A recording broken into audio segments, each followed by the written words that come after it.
Si vous voulez marcher selon l'esprit, vous ne pouvez plus vous incliner devant votre chair. Et moi non plus. Restez avec nous dans Jouissez de votre vie.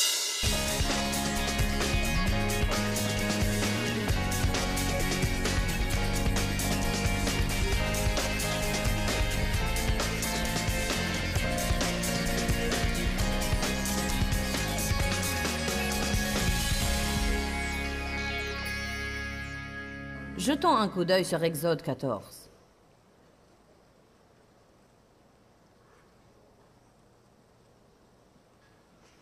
Vous connaissez évidemment cette situation. Les Israélites étaient probablement sortis de l'Égypte et traversaient maintenant le désert vers la mer Rouge. En fait, si vous ouvrez la Bible au chapitre 13, verset 18 qui est sur la même page que le chapitre 14, elle dit « Mais Dieu fit faire au peuple un détour par le chemin du désert vers la mer Rouge. Il les a détournés vers la mer Rouge exprès, et bien qu'il y eût un chemin plus proche, il les a pris par ce chemin, car ils devaient traverser certaines choses. Il y avait certaines choses en eux qui devaient être mises au point. Si vous prenez Exode 14, verset 8, il dit « L'Éternel endurcit le cœur de Pharaon, roi d'Égypte, et Pharaon poursuivit les Israélites, car ils étaient sortis fièrement et avec des filles. » En d'autres termes, ils étaient sortis de l'Égypte, mais ils avaient un problème d'attitude. Alors Dieu a dit « Je ne peux pas vous prendre directement à la terre promise, car il y a des choses qui devraient être mises au point d'abord. Faisons quelques voyages dans le désert. Dirigeons-nous vers cette mer Rouge et voyons ce qui va arriver. » Dieu devait leur montrer qui il était. Il devait apprendre qui il était et combien il était fidèle. Nous avons des problèmes et Dieu ne peut parfois nous prendre par le chemin que nous aimerions emprunter. Car le chemin que nous choisirons serait sans difficulté et sans douleur, et tout nous sourit, mais nous n'apprendrons rien à ce moment-là. La personnalité s'épanouit dans les difficultés. La personnalité s'épanouit quand nous faisons ce qui est juste, quand nous ne sentons pas que nous voulons le faire. La personnalité s'épanouit quand vous allez à l'église quand vous n'en avez pas envie, quand vous priez quand vous n'en avez pas envie, quand vous demandez pardon à quelqu'un qui vous a blessé quand vous pensez que c'est lui qui doit vous demander pardon. Bon, 10 personnes sont heureuses.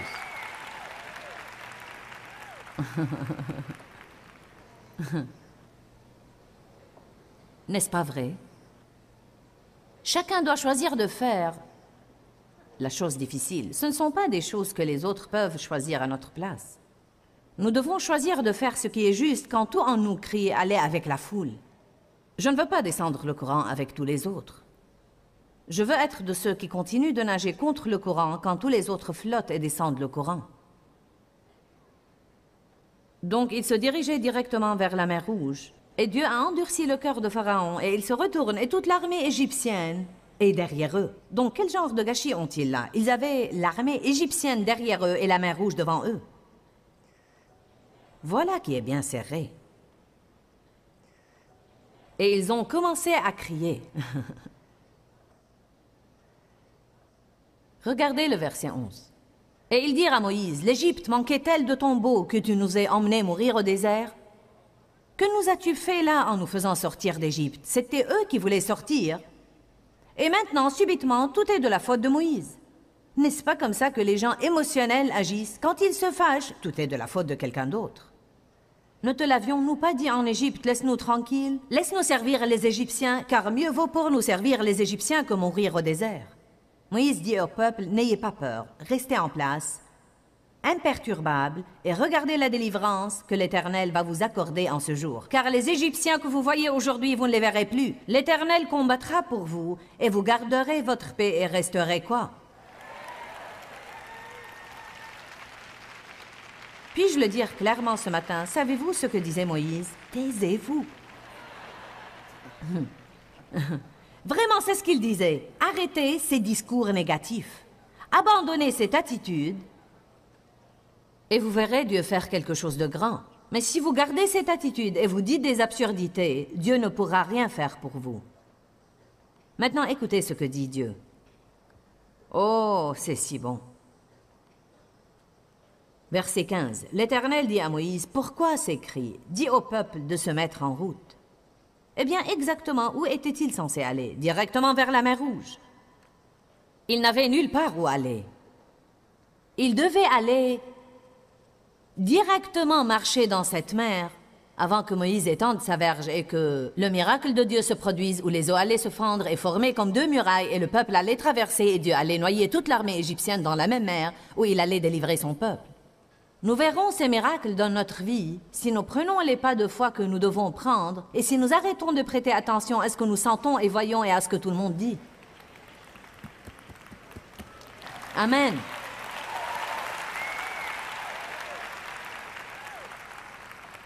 C'est facile de se tenir là et de vous prêcher tout ça. C'est plus difficile quand vous êtes dans la situation et que vous devez prendre une décision. Vous savez, chacun de nous, sans exception, avons notre affaire avec Dieu et notre affaire avec l'ennemi que nous devons établir. Chacun de nous va faire face aux mers rouges. Chacun de nous va avoir des moments dans sa vie où il devra s'opposer à l'ennemi lui-même et personne ne peut venir le délivrer. Nous devons prendre nos décisions. Nous avons affaire à beaucoup de gens que nous aimerions voir prendre les bonnes décisions et ils ne prennent pas toujours les bonnes décisions. Parfois, ils prennent des décisions stupides. Probablement rien ne me dérange davantage, car je sais que si les gens choisissent le bien, ils auront de bons résultats. Parfois, surtout si ce sont des gens avec qui j'ai eu des rapports depuis longtemps et qui me sont chers, c'est vraiment comme « Allez !» Qu'est-ce qui vous prend? Et je me fâche et je m'emporte parce qu'ils ne prennent pas les bonnes décisions. J'ai eu à décider l'année passée. Vous savez quoi? Tout le monde doit prendre ses propres décisions, mais tout le monde va récolter le fruit de ses décisions. Si vous voulez être stupide, allez-y et soyez stupide. Il n'y a rien que je puisse faire, là. Amen.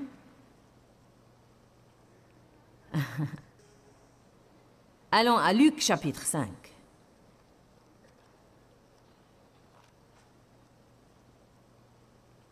Je crois que Luc, chapitre 5, et les 5 premiers versets sont quelques-unes des écritures importantes dont Dieu s'est servi pour m'apprendre certaines choses sur l'importance de marcher selon l'esprit et non selon la chair. Les écritures que je vais partager avec vous maintenant sont quelques-unes des écritures clés que Dieu m'a montrées quand j'ai commencé à découvrir les choses que je partage avec vous. J'en étais à un stade dans ma vie où j'avais les livres, les cassettes, les t-shirts, les autocollants du pare-choc, j'allais au séminaire. Mais ça ne marchait pas. Qui sait de quoi je parle? Je croyais bien à la parole, mais je ne voyais pas ses résultats dans ma vie. J'ai finalement dit, Dieu, qu'est-ce qui ne va pas? Ce n'est pas une mauvaise chose que de demander à Dieu, car quand vous lui demandez ce qui ne va pas, il vous le dira. Mais il vous montrera votre problème et non celui de quelqu'un d'autre.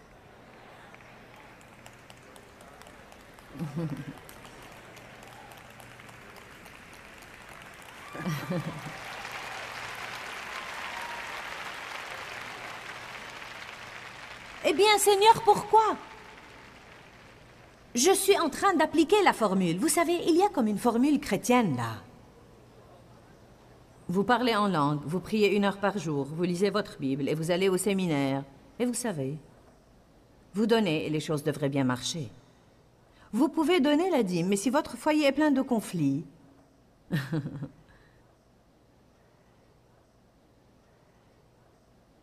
En fait, je crois que vous allez être comme les Israélites dans le désert. Vous aurez juste de quoi vous débrouiller. Dieu s'occupera de vous. Vos souliers ne s'useront pas, vos vêtements ne s'useront pas. Dieu s'est occupé d'eux là-bas. Mais ils se sont tellement lassés de la même chose, même chose, même chose, même manne, même souliers, même vêtements. Nous nous lassons de « quand est-ce que ça va s'arrêter ?» Même chose, même chose, même chose. Au travail, chez moi, je touche l'argent. Quelque chose arrive, je le dépense. Je donne, je paye la dîme, je crois. Quand vais-je avoir la prospérité? Quand vais-je avoir plus qu'assez? Hey, n'est-ce pas la vérité? Il y avait des années où Dave et moi payions la dîme, mais nous nous querellions en allant à l'église. Je ratais toutes les promesses. La vie est plus que ça. Je crois qu'un des plus, comme je l'ai dit avant, un des premiers signes d'un chrétien vraiment spirituel, c'est de faire ce qui doit être fait pour marcher dans la paix. La Bible dit « Recherchez la paix et maintenez-la ». Vous ne pouvez pas espérer que tout soit paisible, vous devez le rendre paisible. J'ai finalement décidé, peu importe ce que font tous les autres, je vais faire tout pour avoir la paix. À cette époque-là de ma vie, je marchais vraiment selon ce que je sentais, ce que je voulais, ce que je pensais, mais je ne le savais pas. Je ne le savais vraiment pas. Et Dieu m'a dit finalement, tu es superficiel. Il m'a mis un livre dans la main et un de ses chapitres était avancé en eau profonde. J'ai dit, ouh. Je ne savais pas ce que cela voulait dire, mais ouh.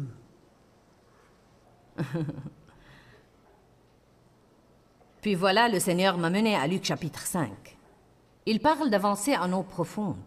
Et comme la foule se pressait autour de Jésus pour entendre la parole de Dieu, il se tenait au bord du lac de Génézareth, mer de la Galilée.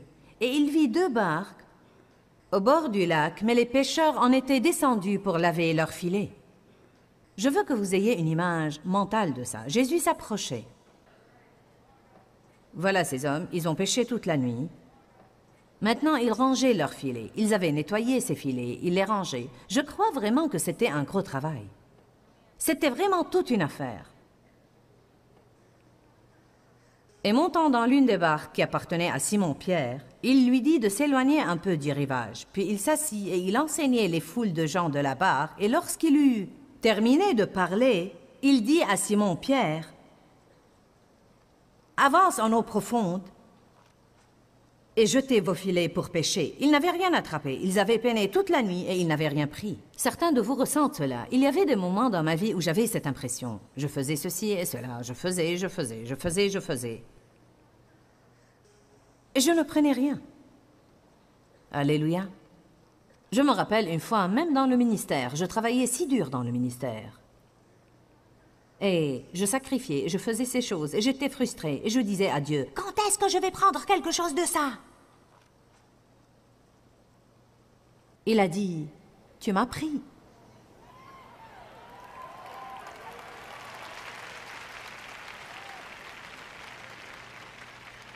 Dieu essayait de me montrer qu'il me suffisait et que quand je serai rassasiée de lui et de lui seul, il me donnera tout le reste. Cette relation devait être approfondie jusqu'au point où Dieu sera la chose la plus importante dont j'avais besoin et plus qu'assez pour moi, même si je n'aurais jamais rien d'autre. Nous voulons toujours Dieu et des tas de trucs. Alléluia. Oh, Dieu vous dira des choses si seulement vous lui parliez. Tous nos enfants et tous leurs conjoints travaillent pour nous. Nous avons d'excellents rapports. Quand vos enfants travaillent pour vous, c'est parfois une gageure et ça a été difficile pour eux d'avoir leurs parents pour parents, pour patrons et dirigeants spirituels et tout le reste. Ce qui arrive normalement quand vous devenez adulte, vous savez, vous quittez père et mère, vous les visitez parfois et vous faites votre vie. Nous sommes avec eux 24 heures sur 24. Mais aussi, j'ai affaire à eux tout le temps. Vous savez, c'est parfois un grand défi que d'avoir vos enfants travailler pour vous, car si vous corrigez l'enfant qui est employé, puis vous dînez avec lui le soir même, nous avons eu à travailler sur beaucoup de points. Comme je l'ai dit, nous avons d'excellents rapports. Nous vivons tous à proximité. Nous sommes de véritables amis. Il y a eu quelques moments dans ma vie où j'ai pensé, si c'était à refaire, je ne voudrais pas que mes enfants travaillent pour moi. Je murmurais un peu. Vous savez comment nous prions des murmures. Nous murmurons des prières. Je parlais au Seigneur depuis pas très longtemps et j'avais un problème dont je devais m'occuper et j'ai dit, « Oh Seigneur, avoir ma famille travailler pour moi est un vrai défi. » Il m'a dit, « Je sais ce que ça te fait. Ma famille travaille pour moi aussi. »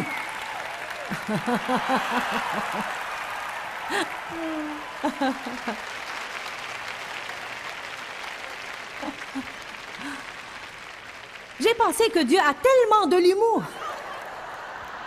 On aurait dit une conversation familière entre Dieu et moi, comme si je parlais au pasteur Don. Tu sais, avoir ma famille travailler pour moi, Dieu a dit, oui, je sais ce que ça te fait. Toute ma famille travaille pour moi aussi.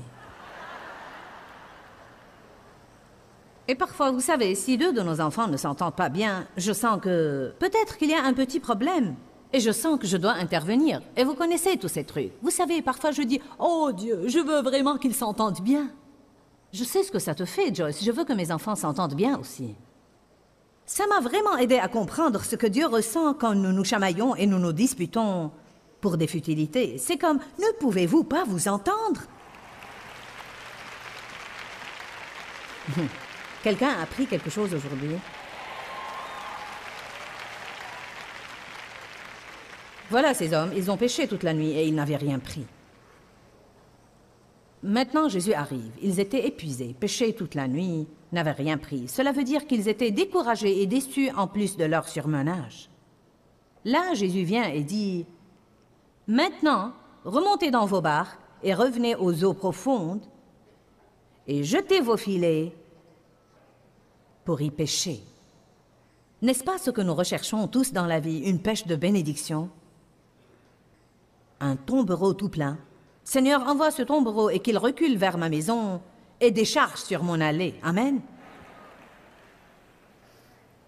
C'est là que j'ai appris quelque chose.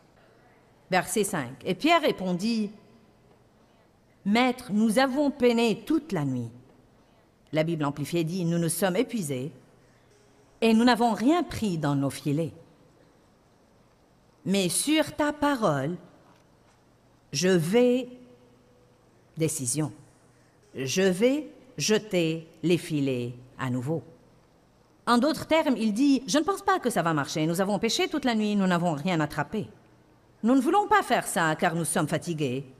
Et il n'y a certainement rien dans nos émotions qui veut coopérer avec ça. Mais parce que tu l'as dit, maintenant ça c'est l'important.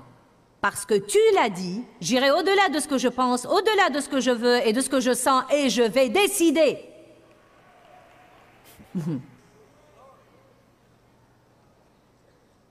Que pensons-nous se passer quand David a dit « Voici le jour que l'Éternel a fait, je m'en réjouirai et j'en serai heureux. » Il ne disait pas « Et là, je me sens si content ce matin et j'ai envie de louer Dieu et je vous encourage à vous tous de faire comme moi. » David disait probablement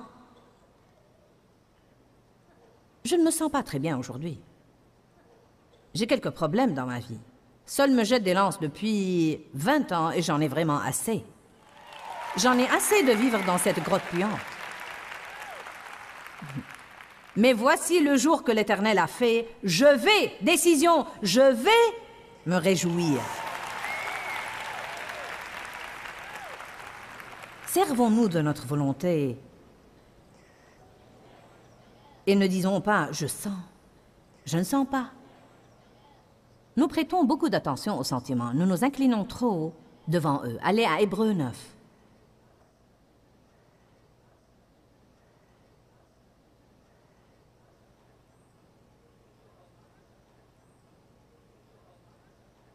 Rappelez-vous ce que j'ai dit la veille. Les sentiments ne vont pas disparaître.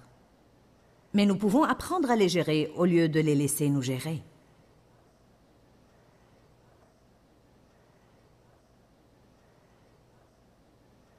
Notre corps physique, notre corps est le temple du Saint-Esprit. Vous rendez-vous compte que la Bible dit « Ne savez-vous pas que votre corps est le temple du Saint-Esprit » Jésus était, évidemment, Dieu lui-même, le Fils de Dieu, mais dans la partie Fils de l'homme de lui, la partie qui était née de Marie, il était un corps humain rempli de Dieu. Il est mort pour nous, il est ressuscité d'entre les morts, il est le premier-né d'entre les morts, et maintenant nous sommes des corps remplis de Dieu. En tant que croyants régénérés, nous sommes des corps pleins de Dieu. Comme dans le temple de l'Ancien Testament, il y avait le parvis extérieur, le parvis intérieur, le lieu saint, ou le parvis extérieur, le lieu saint, le lieu très saint. 3 divisions du tabernacle. Nous sommes aussi des êtres tripartites. Il y a le parvis extérieur, qui est cette chair que tout le monde peut voir. N'importe qui peut la voir et voir toutes sortes d'activités et de trucs se dérouler en elle. Puis il y a le lieu saint et ceux qui peuvent l'accéder sont peu nombreux et ses activités sont plus restreintes et ce lieu saint est votre âme. C'est la place que vous seul et Dieu connaissent. C'est vos pensées, c'est vos attitudes, c'est ce que vous ressentez, c'est ce que vous voulez, c'est vos désirs, c'est votre pensée, votre volonté et vos émotions. Puis il y a le lieu très saint que seul le Seigneur, c'est là où Père, Fils et Saint-Esprit vivent. Voilà pourquoi quand Jésus vient vivre en nous, tout à coup, la partie intérieure de nous est subitement rendue pure, car Dieu ne peut être dans un lieu qui n'est pas pur. Voilà pourquoi la Bible nous appelle saints, sanctifiés, consacrés, pieux et parfaits, parce qu'elle parle de l'esprit de l'homme quand il est régénéré. Parfois, nous nous y perdons quand nous lisons cela, car je n'agis pas trop parfaitement, je n'agis pas de manière consacrée, je n'agis pas trop pieusement, je n'agis pas comme une sainte, et pourtant la Bible m'appelle ainsi. Mais elle parle de mon esprit et de la possibilité de ce que je peux vraiment être si je me sers de ma volonté pour décider de laisser mon esprit gouverner au lieu de laisser ma chair gouverner. Plusieurs fois par jour, nous décidons de marcher selon la chair, alors que nous aurions pu marcher selon l'esprit, mais nous ne sommes pas prêts à payer le prix, car si votre chair veut aller dans un sens et votre esprit dans un autre, et que vous choisissez l'esprit, vous allez souffrir. Laissez-moi le rendre plus acceptable. Vous allez être gêné. Personne n'aime le mot souffrir, donc nous allons l'exclure. Vous allez être inconfortable, ou vous allez être dérangé, ou vous allez avoir à faire quelque chose que vous ne voulez pas faire. Oui, il va y avoir quelque chose que vous voulez dire, et Dieu dira Êtes-vous avec moi? Il va y avoir quelque chose que Dieu va vous dire de donner, et vous allez vouloir le garder. Dois-je faire une autre offrande ce matin? Avez-vous manqué la première? Si vous avez désobéi à Dieu à la première, je serai contente de vous voir donner une autre.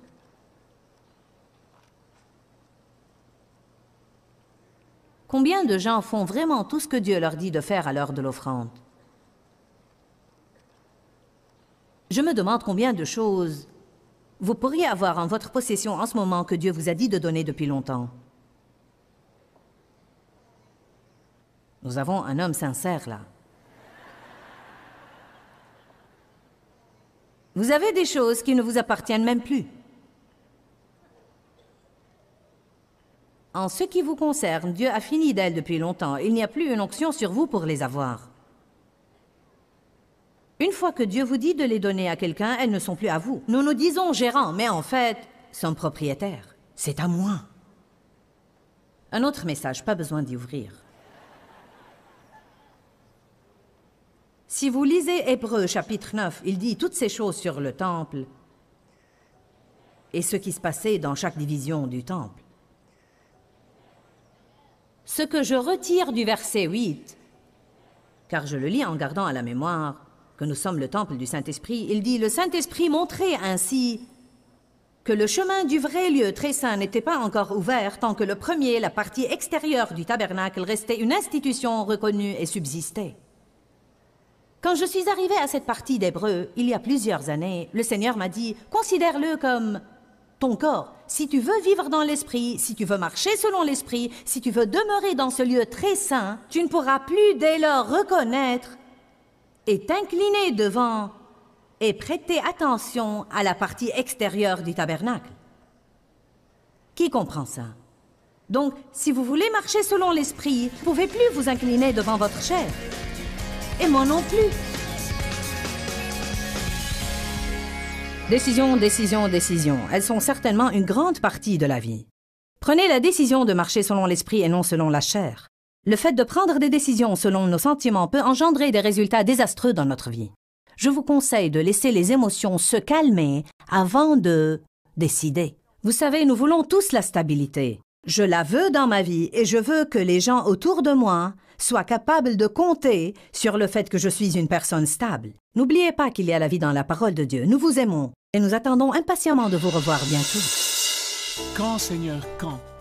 Dans ce livret, Joyce Meyer vous apprend à faire confiance au temps de Dieu. Pour obtenir ce livret gratuitement, écrivez-nous à Joyce Meyer, boîte postale 40095-6300 Larnaca, Chypre. Ou bien visitez notre site web www.joycemeyer.org fr.